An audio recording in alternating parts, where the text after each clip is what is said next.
Hello everyone, সবাই কেমন আছো? আর দেখে তো বুঝতেই পারছো ভিডিওটা শীতকালের। হ্যাঁ, যখন শান্তিনিকেতন গেছিলাম তার তৃতীয় দিনের ব্লগটা আজকেই শেয়ার করছি তোমাদের সাথে। জানো তো, মেয়েরা গার্লস ট্রিপে গেলে একটা দুটো জামা কাপড় বেশি নিয়েই থাকে। জামা যখন ক্যারি করেছি তাই ফটোশ্যুট তো বানতেই হয়, তাই ভোরবেলা উঠেই আমাদের হোমস্টের পাশেই ভীষণ সুন্দর একটা রাস্তা ছিল, সেখানে ফটোশ্যুট করেছি। কুয়াশার মধ্যে যে ফটোগুলো তোমরা দেখেছো, রিলসগুলো দেখেছো, সেগুলো শ্যুট করেছি।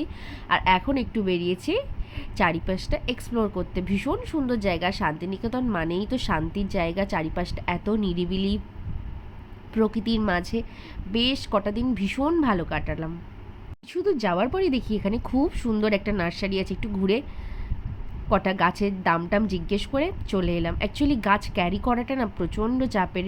এমনি শীতকাল, তার উপর লাগেজ বেশি হয়েছে, বাচ্চা নিয়ে গেছি, তার সাথে যদি এই ছোটো ছোটো গাছগুলোকে নিয়ে আসতাম সেগুলোকে আরও সাবধানে আনতে হতো, তাই আর গাছ কিনাই হয়নি। নার্সারির পাশেই দেখি এরকমভাবে গুড় তৈরি করা হচ্ছে, খাঁটি গুড়। শীতকালে এটা কি আর ছাড়া যায়? দেখি এখানে কি সুন্দর ভাইরা পাটালি বানাচ্ছে। আমিও এখান থেকে বেশ কিছু পাটালি, খেজুরের রস খেয়েছিলাম, যেটা আমার খুব একটা ভালো লাগেনি। খেজুরের গুড় কিনে এনেছিলাম, যেটা দুর্দান্ত খেতে। আমি কোথাও এত সুন্দর স্বাদের গুড় পাইনি। তারপর বাড়ি এসে যেই জারাকে আর রিমাকে খাইয়েছিলাম, ওরাও সঙ্গে সঙ্গে আমার সাথে ছুটেছিল গুড় কিনতে। আর সত্যিই তাই, অপূর্ব খেতে ছিল, অপূর্ব। নেক্সট শীতকালে আমি আবার যাব এখানে গুড় কিনতে। ওকেও নিয়ে, জারাকেও রেডি করিয়ে নিয়ে চলে এসেছিলাম। দেখো গুড় খেয়ে কী রকম ওর রিয়াকশানটা দেখেই বুঝতে পারছো। আর এখন এসে গেছি ব্রেকফাস্ট করতে। আবার আসবো, টাটা, আসছি, টাটা। ওপরে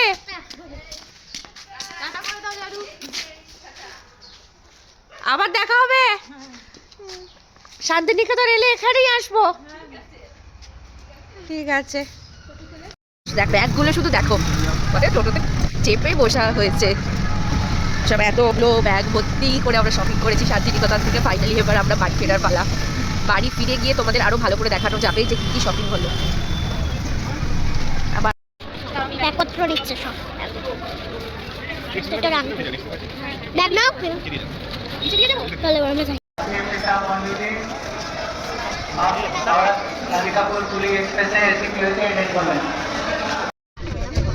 কেন এটা পেছন দিকে যাচ্ছে কেন?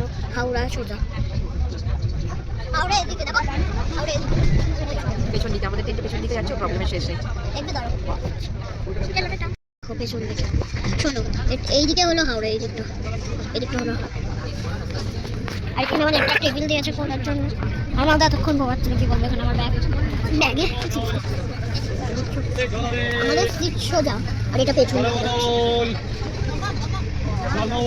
এই দিকটা তো সোজা, বলো এদিকটা, এদিকটাই সোজা, এটা উল্টো। এটা তো উল্টোই হবে, এটা আমি জানি। দেখি এটা পেছন দিকে কোলা, এটা এইটা পেছন দিকে। এখানে সব চপ, শসা, এখানেও চপ। আমরা ট্রেনেতেও ঝালমুড়ি খাচ্ছি। রায়ু ট্রেনেতে পুরো আসার সময় ঘুমাতে ঘুমাতে চলে এলো, এখনো ঘুমাচ্ছে। আমরা হাওড়া কেবিনে চলে এসেছি, আর বেশিক্ষণ না, খুব তাড়াতাড়ি আমরা পৌঁছে যাবো।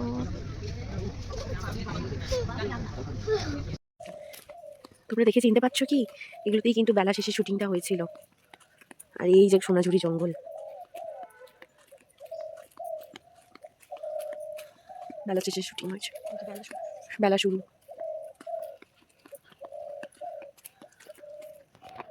গীতবিতান হোমস্টে।